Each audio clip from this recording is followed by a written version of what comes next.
당시 이스라엘 사람들은 고민을 할 수밖에 없었습니다. 어떻게 하나님을 만나지? 어디서 그분의 이름을 부르고 기도를 할 수 있지? 바로 이 부분에서 시편이라고 하는 책이 등장하게 됩니다. 안녕하세요, 반갑습니다. 라토입니다. 얼마 전에 제 아내가 SNS에서 시편 필사 챌린지 지목을 바꾸는 열심히 시편을 필사하는 것을 제가 보게 되었습니다. 참 멋지다는 생각도 들었고, 누가 이거를 처음 시작했는지는 몰라도 현재 시점에서 가장 최적의 본문을 정해서 시도하고 있다, 이런 생각도 들었습니다. 사실 코로나 시대 지금 같은 상황이 시편을 읽을 최적의 시간이거든요.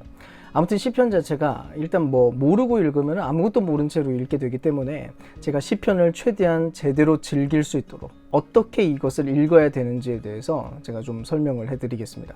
이스라엘 사람들은 역사 속에서 굉장히 많은 시들을 작성을 했어요. 지혜로운 사람들, 왕, 선지자들이 쓴 시들입니다.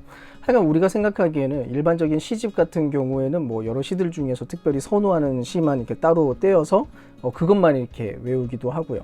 또 감명 깊은 구절들만 그 부분만 외우는 것도 얼마든지 가능할 수 있습니다. 근데 성경에 기록된 이 시들은 절대로 그런 식으로 보면은 안 되게 구성이 되어 있어요. 시편에 포함되어 있는 각 시들은 전문적으로 제작이 된 다음에 각각 의도와 이유를 가지고 정확한 자리에 배치가 되어 있는 것들입니다. 그러니까 시편 자체가 처음 시작에서부터 끝까지 일종의 거대한 스토리를 형성하고 있다는 거죠. 어쨌든 시편은 완전히 새로운 말을 다시 시작한다기보다는 성경 안에 있는 이야기들을 시적인 방식으로 다시 한번 이야기를 하고 우리를 딱딱한 산문이 아니라 상상력이 넘치는 세계로 초대하는 그런 역할을 하고 있습니다. 그러니까 말하자면 문학적인 성전, 문학적인 성막, 일종의 가상의 성막인 거죠. 우리가 이 부분을 조금 제대로 이해를 할 필요가 있는데요. 원래 성막과 성전은 고대 이스라엘 사람들이 하나님과 만나는 그런 장소였어요. 근데 여러분, 실제로 성막과 성전이 어떻게 생겼다고 생각을 하시나요? 들어가자마자 보이게 되는 광경이 어떤 것일까요? 바로 굉장히 예술적인 이미지들입니다. 온갖 그림들이 그려져 있고 또 문양들이 새겨져 있고 거기에 제사장들이 의식을 수행하는 장면들을 보게 돼요. 또 그것만이 아니라 거기가 잠잠하고 조용했던 공간이 아니라 노래와 기도 소리가 들리기 시작하는 바로 그런 공간이었습니다. 자, 왜 당시의 성막과 성전이 그런 모양을 하고 있었던 걸까요? 이 모든 것들은 사실 상징이었습니다. 하나님께서 기꺼이 이 세상을 다스리고 계시고 특별히 바로 그 자리에 들어와 있는 사람들은 하나님이 실존하는 공간 안에 같이 거하고 있다라고 하는 일종의 선포였던 거예요. 그래서 굉장히 특별한 장소였습니다. 하나님을 만날 수 없는 죄인이 거룩한 하나님을 만나게 되는 굉장히 특별한 장소, 그분의 다스림을 누리게 되는 그런 장소. 어쨌든 그래서 성막과 성전은 하나님의 면전이면서 또 동시에 하나님 나라의 이야기에 몰입할 수 있는 가장 최적의 장소이기도 했던 겁니다. 그러니까 한번 생각을 해보세요. 예루살렘에 바벨론 사람들이 침공에 들어왔을 때 그 충격이 과연 어땠을까요? 성전을 약탈하고 불태우고 이스라엘 사람들을 거기에서부터 데려갔습니다. 그들에게 더 이상 성막과 성전은 없어져 버렸어요. 그들의 몸 역시도 완전히 다른 공간에 거할 수밖에 없게 되어버렸죠. 바로 그런 상황에서 당시 이스라엘 사람들은 고민을 할 수밖에 없었습니다. 어떻게 하나님을 만나지? 어디서 그분의 이름을 부르고 기도를 할 수 있지? 바로 이 부분에서 시편이라고 하는 책이 등장하게 됩니다. 즉 가상의 성막, 가상의 성전으로 설계된 유배자들을 위한 기도서가 바로 이 시편이었던 거예요. 그래서 시편 안으로 들어가서 하나님을 만나고 그 하나님 나라에 대한 모든 성경의 이야기를 시를 통해서 노래하게 만들었던 것입니다. 산문이 아니라 상상력을 자극하는 이 시의 방식으로 말이죠. 저는 지금 현재 이 코로나 상황이 마치 강제 유배 상황처럼 느껴집니다. 인류의 생존을 위해서 사회적 거리를 두는 것도 필수가 되었고 여전히 바이러스의 위협이 끝나지 않은 그런 상황에서 교회는 자발적으로 제한적인 조치를 계속해서 취하고 있는 상황입니다. 언제까지 될지 모릅니다. 그래서 어쨌든 우리는 이전처럼 자유롭게 미소를 서로 바라보기도 어렵게 되었고 마음껏 교제할 수도 없고 또 찬양도 기도도 소리를 지르면서 할 수도 없게 되어버렸습니다. 아무튼 예전의 모습, 예전의 찬양, 예전의 예배, 뭐 예전의 신앙생활 이런 모습으로 다시 돌아가는 것은 거의 불가능해 보입니다. 많은 사람들이 여전히 온라인 예배와 현장 예배를 병행해서 드리고 있고 언젠가 완벽하게 이전의 모습을 찾게 되리라는 기대는 사실 어리석은 생각일지도 몰라요. 이제 거의 대부분의 전문가들은 코로나 바이러스가 생각보다 훨씬 강력한 영향력을 가지고 있고 세상 전체의 삶의 방식을 송두리째 바꿔놓을 만큼의 그런 사건이라고 예상을 하고 있거든요. 하지만 그렇다고 해서 지금 우리가 당면하고 있는 이 상황이 이 시대에만 발생하게 된 유일한 현상은 절대로 아니라는 것입니다. 이스라엘 민족은 흩어진 상태로 또 성전을 완전히 잃어버린 채로 굉장히 긴 시간 동안 살아갈 수밖에 없었어요. 하지만 그렇다고 해서 그들의 신앙과 정체성을 상실하게 되거나 뭐 이런 일들은 벌어지지 않았습니다. 그런 면에서 저는 이 시편이 현재 우리에게 굉장히 중요한 의미가 있다고 생각을 해요. 그럼 이제 이 시편 자체에 대해서 어떻게 읽어야 되는지에서 좀 간단하게만 이야기를 하겠습니다. 책의 디자인부터 살펴볼까요? 시편은 150개의 시가 5개의 명확한 섹션으로 나뉘어져 있습니다. 처음 시편 1편과 2편에는 이 시 전체의 간단한 소개가 나와요. 이 내용들은 성경의 전체 스토리라인을 잡고 있는 채로 성경 전체가 제시하는 주요 주제들을 제시하고 있습니다. 그래서 시편 1편은 에덴 동산과 거기 있던 생명의 강을 다시 한번 바라보고 있는 거예요. 시냇가에 심은 나무가 열매를 맺고 잎사귀가 전혀 마르지 않고, 즉 하나님께서 모든 인류를 에덴 동산이라고 하는 특별한 성수에 두었었다는 거죠. 만약 그들이 그래서 그곳에 계속 있었더라면, 그 안에서 하나님께서 주시는 모든 충만한 것들을 계속해서 누렸더라면 온전히 형통했을 거다라고 하는 바로 그런 노래인 것입니다. 근데 여기에서 인간은 선악과를 먹어버렸고 성스러운 동산에서 추방되고 말죠. 아무튼 중요한 것은 시편 1편이 원래 이상적인 희망적인 인간의 초상을 그려주고 있다는 사실입니다.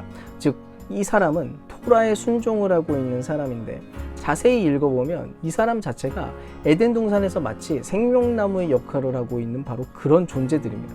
이 사람들은 생명의 강에 심겨졌기 때문에 영원토록 꽃을 피워냅니다. 그럼 한번 생각을 해볼까요? 이 대단한 역할, 이 아름다운 역할을 대체 누가 해내야 될까요? 우린 순식간에 사실 한 분이 떠오를 겁니다. 죄를 저지른 인류에게 준 하나님의 희망, 창세기에도 기록된 뱀의 머리를 깨뜨리실 바로 그분.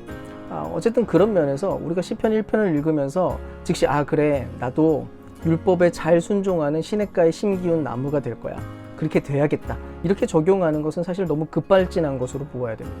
아무튼 그래서 1편의 내용에 이어서 2편에 등장하고 있는 바로 그 내용이 다윗의 후손을 통해서 진정한 왕이 오게 될 것이라고 하는 바로 그 약속입니다.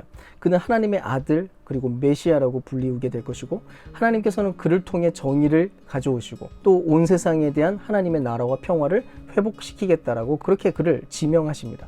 결국 시편 1편, 2편의 내용은 성경에서 가장 중요한 주제를 소개하고 있는 거예요. 무슨 주제요? 먼저 성소와 성막과 그리고 성전에 대한 이야기, 또 율법, 토라에 대한 이야기, 메시아, 그리고 하나님 나라에 대한 이야기. 이 모든 것들을 전부 아우르고 있는 굉장히 훌륭한 노래인 겁니다.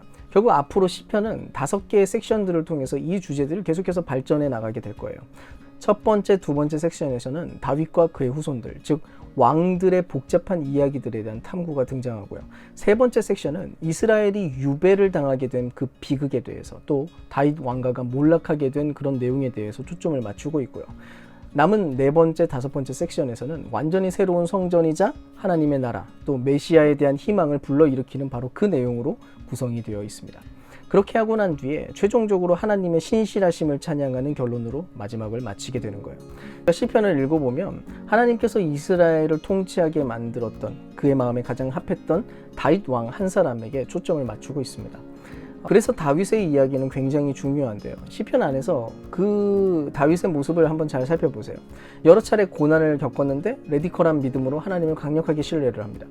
이 시들에서 다윗은 가감없이 자신의 감정을 막 표현을 하고 고백을 해요. 두려움에 대해서 직면을 하고, 실패에 대해서 또 고백을 하고, 분노를 또 쏟아내기도 하고, 다만 그의 구원자 때문에 찬양을 하는 그런 장면들을 계속해서 보게 됩니다. 그의 늘 깊은 관심은 뭐였냐면 성전 안에서 하나님의 임재에 사로잡혀 있기를 늘 간절히 바라고 그것을 소망하며 노래를 불렀어요. 자, 근데 재밌는 부분이 하나 있어요. 다윗은 실제로 성전 건축이 완성되기 전 사람이에요. 정작 그가 살던 상황에서는 성전이 없었다는 거죠. 즉 다윗이 그려주는 시편은 미래에 속한 하나님의 나라와 미래의 성전을 바라보면서 쓰여지고 있는 거예요. 근데 바로 이것이 바벨론 포로기 상황에서 망명자들이 가지고 있었던 희망과 상당히 비슷했다는 것입니다. 즉 그런 면에서 다윗이 올려드린 기도와 그 노래가 그들의 기도, 그러니까 나라를 상실하고 망명 생활을 하고 있는 그들의 기도와 노래가 될 수가 있었던 것이죠. 그래서 다윗은 일종의 그들의 기도 코치였습니다. 기도하는 방법에 대해서, 또 좋은 상황일 때와 나쁜 상황일 때 모두에서 하나님의 임재를 여전히 발견할 수 있는 그 방식에 대한 모든 내용들이었던 것입니다. 다윗과 연결된 시는 무려 73편이나 되는데 사실 대부분은 바벨론 유대 시대에 살던 시인들에게서 나온 내용들입니다. 즉 그들이 다윗처럼 기도하고 다윗처럼 희망하는 방법에 대해서 배웠던 것이죠. 결국 이런 면들에서 이 시편은 모든 세대의 하나님의 백성들을 위한 가상의 성전으로 설계된 것으로 보아야 되는 것입니다. 그리고 이 책은 한 번 읽고 다시 안 읽어도 되는 그런 책이 아니라 오히려 느리게 다시 읽고 또 우리의 삶에 놀랍게 이 내용을 반영시킬 수 있도록 그렇게 설계된 그런 책이라는 거예요. 어느 특정한 시대가 아니라 주님이 다시 오시는 마지막 순간까지 여전히 가상의 성소 역할을 능히 해낼 수 있는 바로 그런 책이라는 것입니다. 결국 이 책에서 나오는 모든 기도, 슬픔의 노래, 분노의 외침, 찬양의 노래, 그 모든 것들이 우리 자신의 것이 되도록 그렇게 해야 된다는 거예요. 매일 차근차근 이 시편을 읽으며 그 내용을 가지고 기도를 하고 또 노래를 하고 부르짖으라는 것입니다. 이 모든 시편은 하나님의 지혜로 사는 법을 배우고 싶어하는 사람, 그리고 하나님의 정의를 바라고 그것을 구하는 사람들을 위해서 기록된 책입니다. 또 오실 메시아, 그 하나님의 나라를 희망하는 사람들을 위한 그런 책이라는 것이죠. 그 희망을 절대로 잊지 말라라고 하는, 그래서 그것을 배우게 하고 가르쳐주는 중요한 코칭하는 역할을 하는 바로 그런 책입니다. 코로나가 주는 절망과 또 혼란 속에서 이 시편이 우리의 멋진 성소가 될 수 있기를, 그래서 그 자리에서 하나님을 만나고 하나님을 경험하고 희망을 여전히 유지하고 기쁨을 잃어버리지 않는 저와 여러분 될 수 있기를 소망합니다. 감사합니다.